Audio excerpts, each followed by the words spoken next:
Alors, je vais revenir sur la question des APQ et du sport à l'école. On découvre qu'on fait du sport à l'école, mais il ne faudrait pas plus ou moins oublier quand même qu'on fait de l'éducation physique et sportive et que c'est au programme, hein, 4 heures, je rappelle, au primaire. Et nous, on craint que ce sport à l'école vienne se substituer à l'éducation physique et sportive auquel on tient forcément. Et s'il y a bien une place pour le sport à l'école, c'est l'UCEP. Et l'UCEP a été démantelé, hein, dans plein d'endroits, ça a été dit. Je ne sais plus quel député est intervenu là-dessus. Il n'y a pas de moyens pour l'UCEP. Et le sport, le mercredi à l'UCEP, est un outil formidable, notamment vis-à-vis des classes défavorisées, puisqu'on peut pratiquer plein de sports différents avec un coût d'une licence qui est très très réduit, voire pris en charge par les services sociaux. Donc ces 30 minutes de sport à l'école, pour nous, par exemple, une récréation doit rester une récréation. Elle n'a pas à devenir un moment guidé spécifiquement.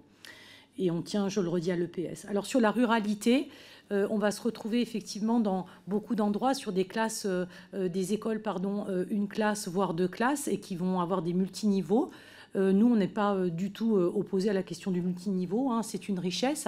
Par contre, effectivement, il faut pouvoir faire vivre ces écoles rurales. Il existait, il y a quelques années de cela, les réseaux ruraux d'éducation. Et en fait, on a parlé de maîtres surnuméraires, mais ça existait aussi dans le milieu rural et qui étaient mobiles entre des classes sur un même RPI.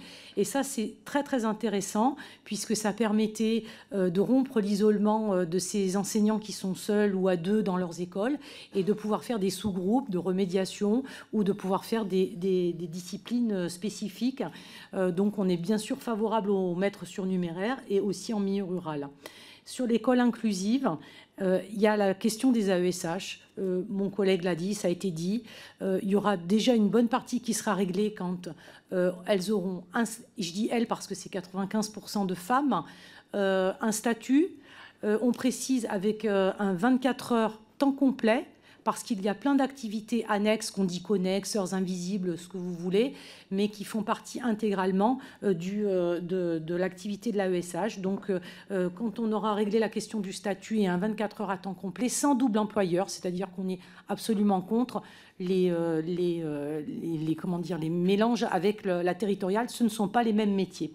Et puis l'école inclusive, c'est travailler avec les structures médico-sociales, les CESAD, pouvoir ouvrir l'école, travailler ensemble sur les formations aussi des enseignants qui demandent à faire des spécialisations, puisqu'elles sont données au compte-gouttes, et même une réforme de la formation des enseignants spécialisés.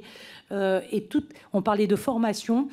En fait, la question de l'inclusion, elle doit être présente dans toutes les formations pédagogiques, qu'elles soient en initiale ou en continu, parce que l'inclusion, ce n'est pas qu'un type de handicap. Bien sûr, on doit avoir ces formations, mais c'est aussi inclus dans toute formation.